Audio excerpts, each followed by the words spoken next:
하나님 말씀 고린도전서 4장 1절부터 5절 말씀을 봉독해 드립니다. 사람이 마땅히 우리를 그리스도의 일꾼이요 하나님의 비밀을 맡은 자로 여길지어다. 그리고 맡은 자들에게 구할 것은 충성이니라.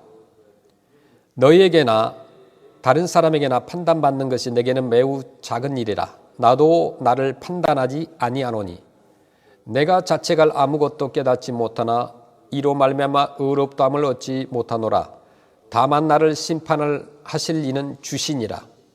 그러므로 때가 이르기 전 곧 주께서 오시기까지 아무것도 판단하지 말라. 그가 어둠에 감춘 것들을 드러내고 마음의 뜻을 나타내시리니 그때 각 사람에게 하나님으로부터 칭찬이 있으리라. 아멘.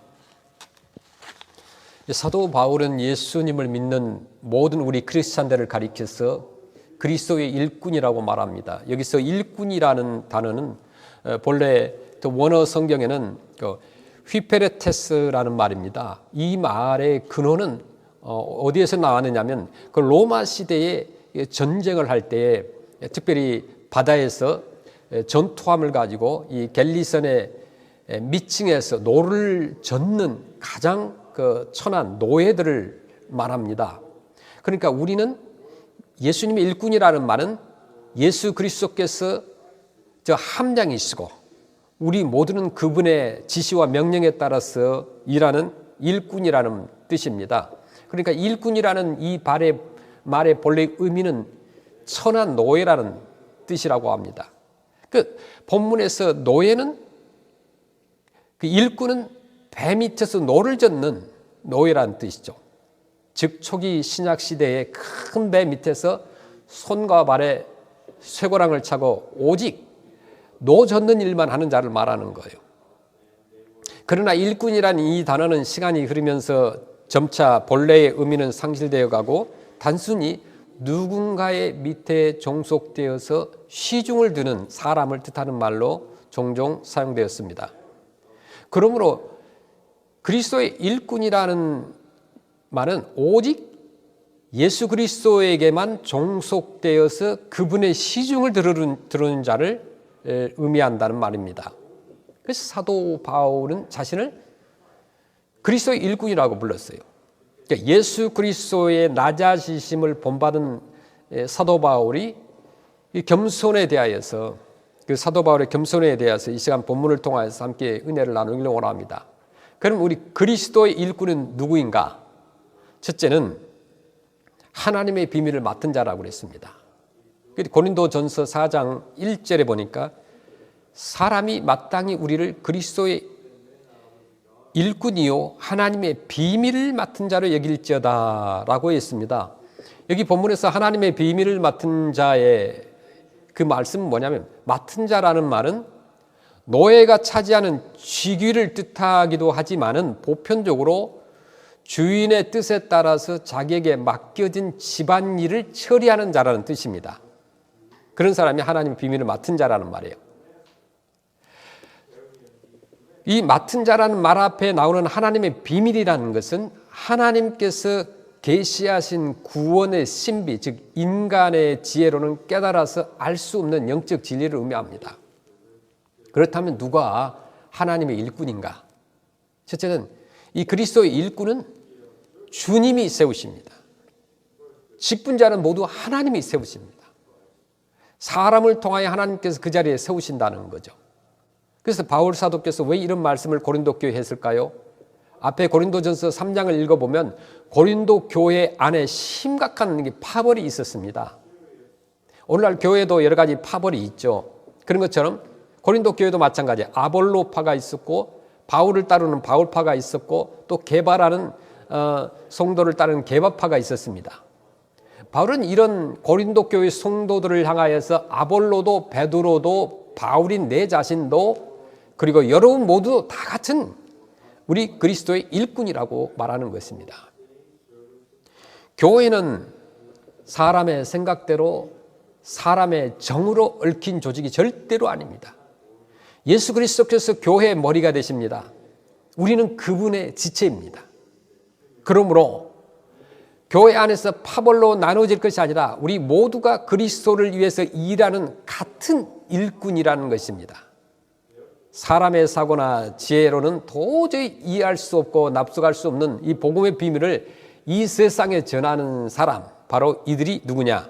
그리스도의 일꾼이라는 것입니다.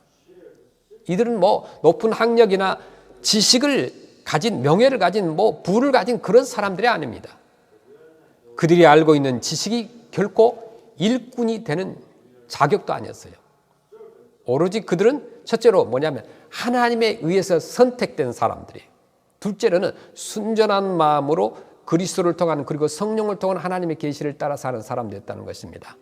하나님께서는 바로 이들을 통하여 세상 만방에 예수 그리스도가 구세주임을 전하고, 또한 이것을 믿는 이들이 새로운 소망으로 이루어져야 할 하나님의 나라의 큰 비밀에 대해서 전했던 것입니다. 그러면 그리스도 일꾼에게는 이 비밀이 무엇보다도 크고 소중한 일이었는데, 그게 뭐냐면 생명이었던 거예요. 그러니까 하나님의 비밀이 소망이었습니다. 이 비밀을 전하는 일이야말로 가장 기쁜, 세상의 어떤 일보다도 기쁜 일이었어요. 따라서 그리스도의 일꾼들은 이 일을 위해서라면 어떤 고통도 또 핍박도 감수하면서 나아갔습니다. 고통과 어려움과 온갖 시험을 견디면서 나아갈 수 있는 것은 뭐냐면 복음의 비밀을 전하는 것이 예수께서 그들에게 주신 세상에서의 최대의 사명이었기 때문이라는 것입니다. 그리스도의 일꾼들의 책임은 하나님께서 계시하시는 그 나라의 비밀을 온 세상 구석구석까지 전하는 그런 일꾼입니다. 그럼 오늘을 살아가는 저와 여러분들, 그리고 오늘날의 일꾼이 누구냐 이거예요. 어떤 말씀사에게 전념하는 목회자나 선교사인가? 그렇지 않습니다. 누가 일꾼인가? 누가 하나님의 비밀을 맡은 자이고 일꾼인가? 그것은 예수 그리스도를 나의 구주로 고백한 이 땅의 모든 크리스찬들을 말하는 거예요. 세상의 풍조가 나날이 변할지라도 우리에게 맡겨진 하나님의 비밀을 전파해야 할 책임을 가지고 오늘 이곳에, 내일은 저곳에, 그리고 우리가 주어진 그런 환경 속에서 주님의 복음을 전하는 우리 모든 그런 성도들이 되어야 될 줄로 믿습니다. 그럼 그리스도의 일꾼은 어떤 사람인가? 주님의 일을 해야 돼요. 그리스도의 일꾼이 다른 일을 하면 안 됩니다. 1절 하반절에 하나님의 비밀을 맡은 자를 여길지어다라고 했어요. 여기서 맡은 자라는 말은 맡았다. 이 말은 원어 성경에서 보면 오이코노모스라는 것이에요. 이 말은 큰 집을 관리하는 청지기 집사라는 뜻이에요. 그러니까 그리스도 일꾼들은 하나님의 집에 일을 하는 사람들을 말하는 거예요. 교회에서 섬기는 모든 일은 내 일이 아니라 하나님의 집의 일이라고 우리가 생각해야 되는 것이에요. 그럼 그리스도의 일꾼은 두 번째 어떤 사람이냐? 하나님을 위해서만 충성하는 사람이에요. 하나님을 위해서 충성하는 사람들이다. 고린도전서 4장 2절에 보니까 그리고 맡은 자들에게 구할 것은 충성이니라 그랬어요. 이들에게는 충성만이 해야 됩니다. 인간이 살아가는 이 세상에는 굴곡이 있어요. 그리고 높낮이가 항상 존재합니다. 세상에는 반드시 부를 축적한 자와 또 그렇지 못한 자가 있죠. 자기의 능력에 맞게 세상을 광범위하게 사는 자가 있고, 또 게으른 자처럼 오늘 내일 끼니만 걱정하며 사는 자들도 있습니다. 자신들이 다니는 어떤 직장에 반드시 그 직장에는 어떤 룰이 있어요. 그렇잖아요. 경영자와 사원은 상호 간에 약속을 합니다. 그러나 그 약속이 깨어질 때 직장에서 뭐 파업도 생기고 또 회사를 떠나고 또 불운을 겪기도 합니다. 세상의 이 일을 맡은 자들도 성실하게 일할 때 주인에게 칭찬을 받아요. 올바른 마음을 가진 자라면 칭찬이나 그 밖에 자기에게 돌아온 대가에 집착하지 않고 자기가 책임진 일에 온 정성을 다하게 됩니다. 이런 사람을 보고 우리는 책임감 있는 사람 혹은 충성스러운 사람이라고 말을 합니다. 하나님의 비밀을 맡은 자들에게는 충성이 필요합니다. 하나님의 종들은 세상의 종들과는 행동이 좀 달라야 되지 않습니까? 하나님을 위해서 충성하는 것은 그리스도 일꾼으로 그런 마음 자세, 절대 어떤 마음 자세, 참된 삶의 길이기 때문에 그런 마음을 가져야 됩니다. 둘째는 진정한 생의 의미를 알고 하나님 앞에 충성하라는 거예요. 세 번째는 가장 올바른 삶의 방도가 하나님의 비밀을 맡은 자이기 때문에 그렇습니다. 또 하나님의 비밀을 맡은 자로서 우리가 의무를 다하는 것이 일꾼들이라는 것입니다. 그러면 하나님의 구속의 운동, 그러니까 구원의 역사에 앞장서가는 그런 예수 그리스도의 종으로서의 참된 의무를 갖고 살아가는 사람이 누구냐? 결론적으로 일꾼이라는 거예요. 그 일꾼은 예수님을 믿는 저와 여러분 모든 크리스찬을 의미합니다. 그러니까 그리스도의 종들은 그리스도의 종답게 좀 살아야 돼요. 종이 주인답게 살면 곤란합니다. 종은 종답게 사는 거예요. 왜 사는가? 가장 근본적인 질문이라고 볼 수 있습니다. 여러분 지금 왜 살기 위해서 열심을 냅니까? 왜 일합니까? 무엇을 위해 살려고 합니까? 인간이 살아가는 목적이 무엇입니까? 내가 한 교회라는 또 한 단체의 한 연합체의 구성원이 된다는 그 목적, 그것이 무엇입니까? 주님을 구주로 고백한 신자라고 하면 누구나 하나님의 영광을 위해서 산다라고 대답할 것입니다. 그렇잖아요. 하나님의 영광을 위해서 산다면, 그렇다면 어떤 삶을 살아야 합니까?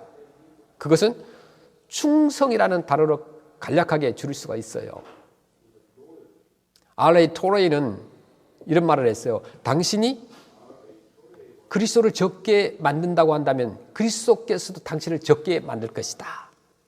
그러니까 저와 여러분이 주님을 크게 만들면 주님께서는 우리 모두를 크게 만들어 주신다는 거죠. 주님의 영광을 위해서 가장 큰 충성을 다할 때 그분께서는 감추어진 우리의 삶과 소망을 채워주실 줄로 믿습니다. 겸손을 행하고 무엇을 달라고 하기 이전에 주님을 위해서 내가 무엇을 충성할 것인가 하는 생각이 필요합니다. 하나님을 위해서 충성만 하는 자들의 삶이요, 또 우리들의 믿음인 줄로 믿습니다. 여러분은 세상을 위해서 자신의 삶을 바치겠습니까? 아니면 하나님을 위해서 자신의 온 정성과 정말 몸과 물질과 달란트를 들이시겠습니까? 생명이 다할 때까지 나 같은 죄인을 위해서 몸버려 죽으신 예수님을 위해서 충성하는 예수 그리스도의 일꾼들이 되시기를 간절히 축원합니다. 본문의 배경 속에 이제 고린도 교회의 모든 성도들은 분파 싸움에 여념이 없었음을 알 수 있습니다. 뭐 오늘날 교회만 있는 것이 아니라 과거에 초대교회도 마찬가지였어요. 크게 바울을 중심으로 한 바울파가 있었고 또 아볼로파가 있었어요. 바로 그런 성도들을 향하여 사도 바울은 다 그게 부질없는 분쟁이다, 그치라고 말을 합니다. 그리고 하나님의 귀하고 큰 비밀을 겸허하게 받아들이라고 합니다. 하나님의 허락하신 비밀에 대해서 충성만 하라고 했어요. 이때 이들은 분파 싸움을 멈추게 되고 바울의 말에 순종합니다. 그리고 하나님께서 맡긴 하나님의 비밀을 전하는 데 온 힘을 다했습니다. 하나님께 자기의 모든 것을 바치면서 충성만 했던 거예요. 정말 아름다운 그런 모습 아니겠습니까? 자기가 맡은 사명을 수행하는 것은 자신의 모습 중에서 가장 아름다운 모습이에요. 자리에 있어야 할 자리에 있는 것, 맡은 사명을 감당하는 일, 바로 이 일만이 하나님을 기쁘게 해드리는 일이요, 하나님께 충성하는 참된 하나님의 일꾼인 것입니다.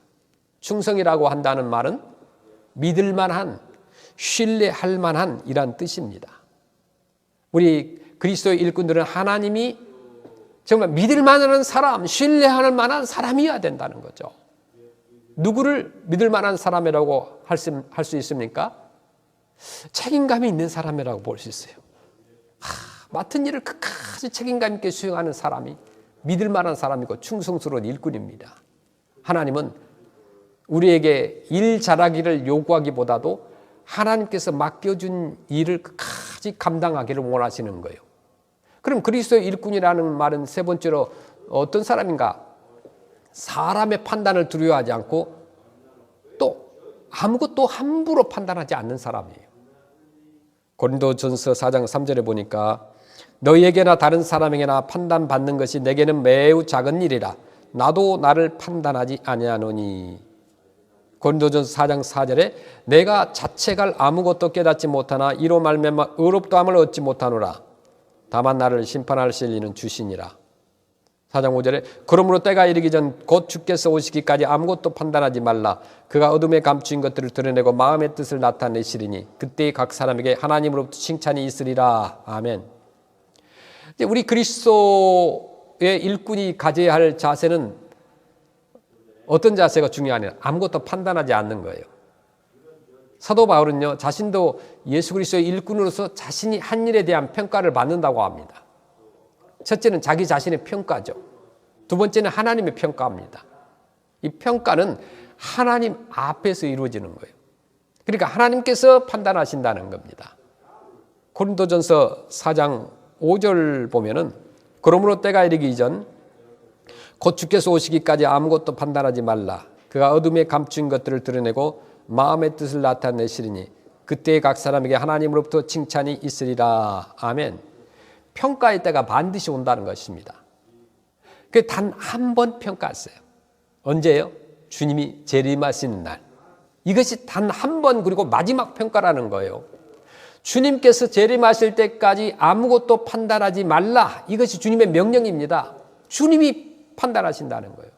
아무것도, 이 말은 헬라어로요, 아무도라고 번역할 수도 있습니다. 그러니까 아무도 평가하지 말라 이 말입니다. 주님만이 심판자이시기 때문입니다. 주님이 재림하실 때 모든 감추인 것들을 드러내고 마음의 뜻을 나타내실 때에 각 사람에게 하나님으로부터 칭찬이 있으리라고 말합니다. 우리 그리스도의 일꾼들은 사람의 판단을 두려워하지 않아요. 왜냐하면 이미 이들은 사람들의 판단이 아무런 의미가 없다는 사실을 잘 알고 있기 때문에 그렇습니다. 가장 확실한 소망을 가진 우리 그리스도의 일꾼들은 사람들의 판단을 두려워하지 않습니다. 세상 사람들의 판단과 소리는 그냥 흘러가는 소리에 불과합니다. 어떻게 하늘에 속한 사람을 땅에 속한 사람들이 판단할 수 있겠습니까? 그리스도의 일꾼들에게 세상 사람들의 허무맹랑한 판단에 흔들리지 않는 거예요. 그렇다고 해서 또한 세상 사람들의 일에 대해서 우리가 함부로 판단하지도 말아야 됩니다. 왜냐하면 판단하실 일은 내가 아니고 하나님만이 하시기 때문이라는 것입니다. 하나님은 사람의 중심을 살피시고 각각 그 행위와 보응대로 갚으신다고 말씀합니다. 예레미야 17장 10절에 나 여호와는 심장을 살피고 폐부를 시험하고 각각 그 행위와 그의 행실대로 보응하나니. 아멘. 얼마나 섬세하신 하나님이세요. 그리스도의 일꾼은 자기를 은밀한 곳에 숨길 수 없고 그 모든 것이 하나님 앞에 다 드러난다는 사실을 확신하는 그런 자들입니다. 사도 바울이 말하는 일꾼의 자세는 무엇입니까? 특별히요, 흔들림 없이 그냥 꾸준하게 초지일관 그리스도의 일꾼들의 모습에서 우리는 많은 것을 배워야 할 줄로 믿습니다. 흔들리지 않고 꾸준하게 나가는 사람들, 잘하지 못해도 그냥 꾸준하게 하는 사람들, 그런 사람들은 정말 존경스러워요. 사람의 판단과 또 그 앞에 쉽게 넘어지고 흔들리는 우리들의 모습을 한번 되돌아보시길 바랍니다. 정말 심히 부끄러운 신앙이 아닐 수가 없어요. 우리는 지금까지 얼마나 많은 사람들을 판단하고 또 정죄하기도 하고 막 미워하기도 하고 그랬습니까? 쉽게 판단하는 자는 쉽게 실망을 느끼고 쉽게 판단을 본인이 받게 된다는 거예요. 한번 질문해 보세요. 나는 어떤 종류의 사람입니까? 나는 어떤 인격과 인간성을 가지고 있습니까? 여러분이 진실로 예수님의 일꾼이라고 한다면 다음에 세 부류 중 어디에 속하고 있는가 한번 살펴보시길 바랍니다. 성경은 모든 인류를 세 부류로 나누고 있어요. 이 부류는 뭐 재산 정도나 뭐 학력이나 피부 색깔이나 경험이나 뭐 돈이 있고 많고 이런 것이 아닙니다. 인간 마음의 영적 상태에서 근거한 말인데요. 첫째 부류는 자연인. 고린도전서 2장 14절에 육교에 속한 사람은 하나님의 성령의 일들을 받지 아니하나니 이는 그것들이 그에게는 어리석게 보이며 또 그는 그것들을 알 수도 없나니 그러한 일은 영적으로 분별되기 때문이라. 아멘. 육에 속한 사람이라고 말했어요. 육에 속한 사람이 누구냐? 자연인이다 이렇게 말할 수 있어요. 하나님의 성령의 일을 받지 아니하나니 저희에게는 미련하게 보이며 또 깨닫지 못하나니 이런 일은 영적으로 분별함이니라 라고 말했습니다. 누가 자연인입니까? 자연인의 특징은 어떤 사람입니까? 자기중심적이에요. 인간의 욕구에 따라서 행동합니다. 마음대로 세상을 살아간다는 말이에요. 이리 결코 하나님의 일꾼이 절대로 될 수가 없어요. 두 번째 부류는 육적인 사람이라고 그랬어요. 육적인 사람은 육신의 지배 아래 있는 크리스찬으로 아직도 자아가 그의 심령 중심에 있는 사람이에요. 바울은 이들을 뭐라고 그래요? 육신에 속한 자 곧 그리스도 안에서 어린 아이들이라고 말씀하고 있어요. 또 사도 바울은 어린아이의 특징을 고린도전서 3장 3절에 뭐라고 표현합니까? 너희는 아직 육신에 속한 자로다. 너희 가운데 시기와 분쟁이 있으니 어찌 육신에 속하여 사람을 따라 행함이 아니로라고 했어요. 그러니까 아직도 시기와 분쟁과 다툼이 있다. 이런 사람들은 아직도 어린아이와 같다는 거죠. 세 번째 부류는 이제 영적인 사람인데 고린도전서 2장 15절 이렇게 말씀합니다. 신령한 자는 모든 것을 판단하나 자기는 아무에게도 판단을 받지 아니하느니라. 아멘. 이런 사람이 되시길 바랍니다. 영적인 사람은 성령님에 의해서 지배를 받는 사람입니다. 영적인 삶은 하나님의 사랑을 경험하고 그 사랑을 이웃과 나누는 나눔의 삶을 실천하는 거예요. 여러분은 과연 그리스도의 일꾼으로서 육적인 또 그리스도인처럼 시기와 질투와 분쟁과 교만은 나타나지 않고 있는가 한번 생각해 봐야 됩니다.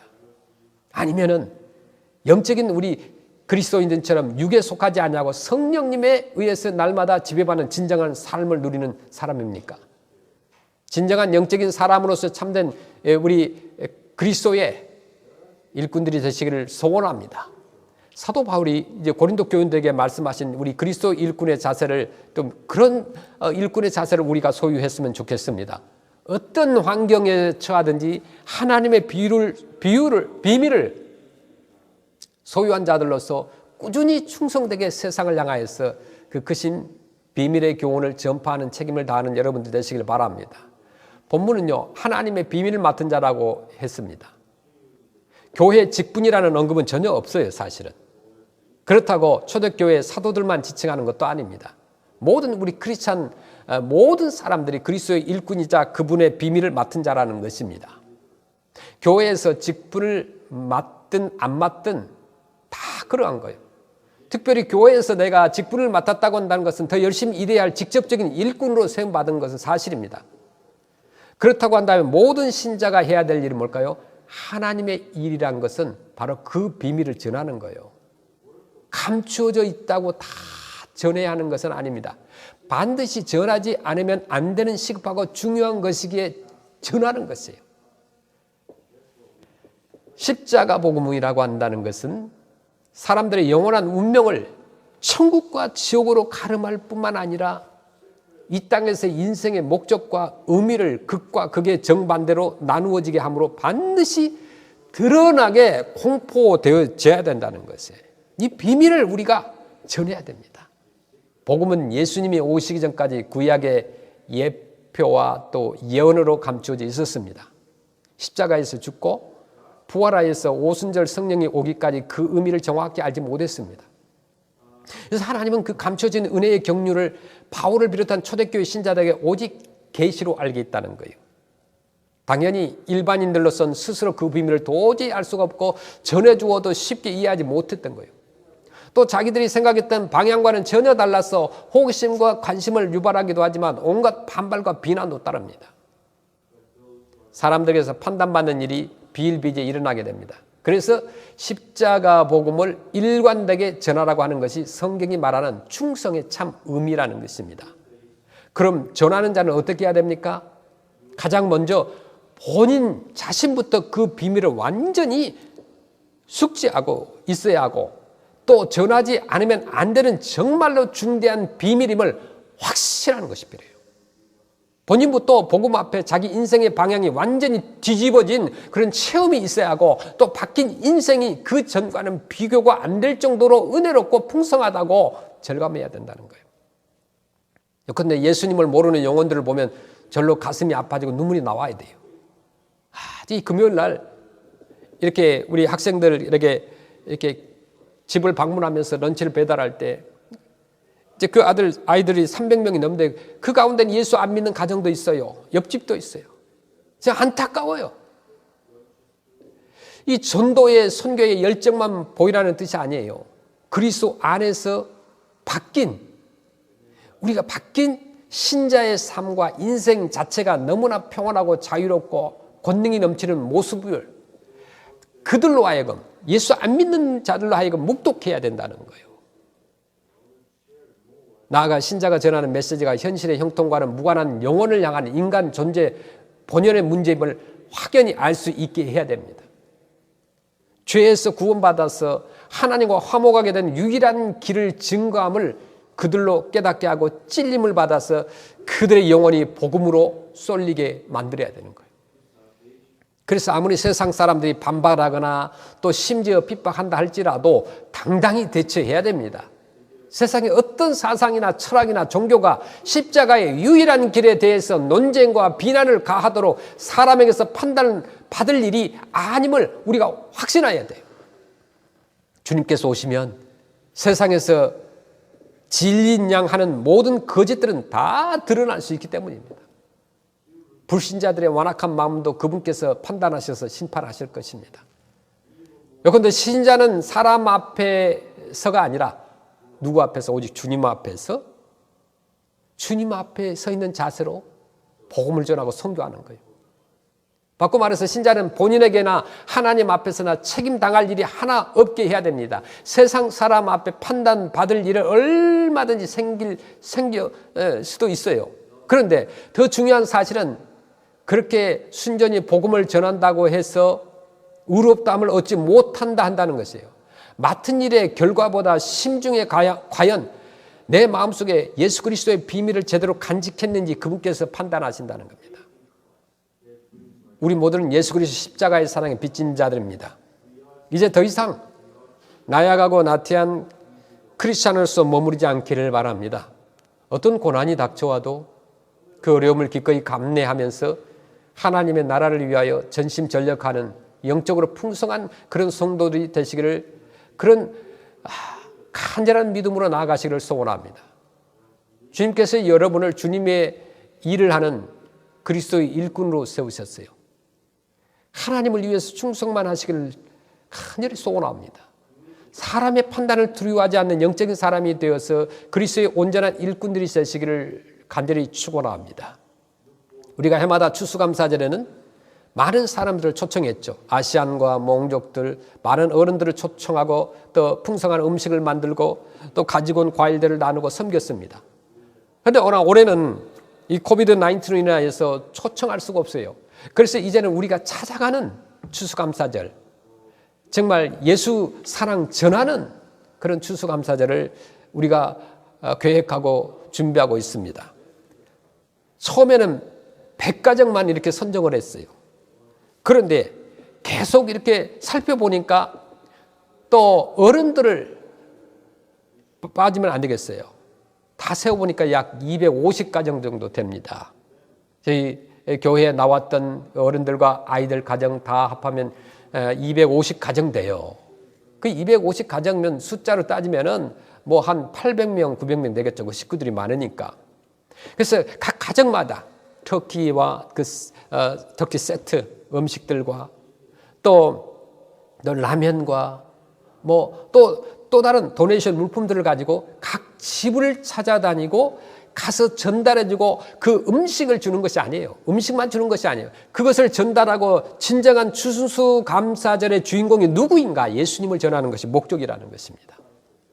그래서 벌써 20여 명의 발렌티어들이 있습니다. 준비하고 있어요.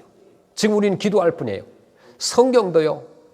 또 이번에 그 추수감사절에 음식 세트만 있는 것이 아니라 성경을 각 가정에 주고 그 성경이 그 가정에서 가장 보배로운 책이 될 수 있도록 그 속에 있는 예수 그리스도의 정말 생명의 말씀을 읽도록 하기 위해서 우리가 그 성경을 전달합니다. 몽 성경, 또 캄보디아 성경, 라오스 성경, 또 스페니쉬 영어 성경 다 지금 오더해놨고 또 도착해 있고 준비하고 있는 거예요.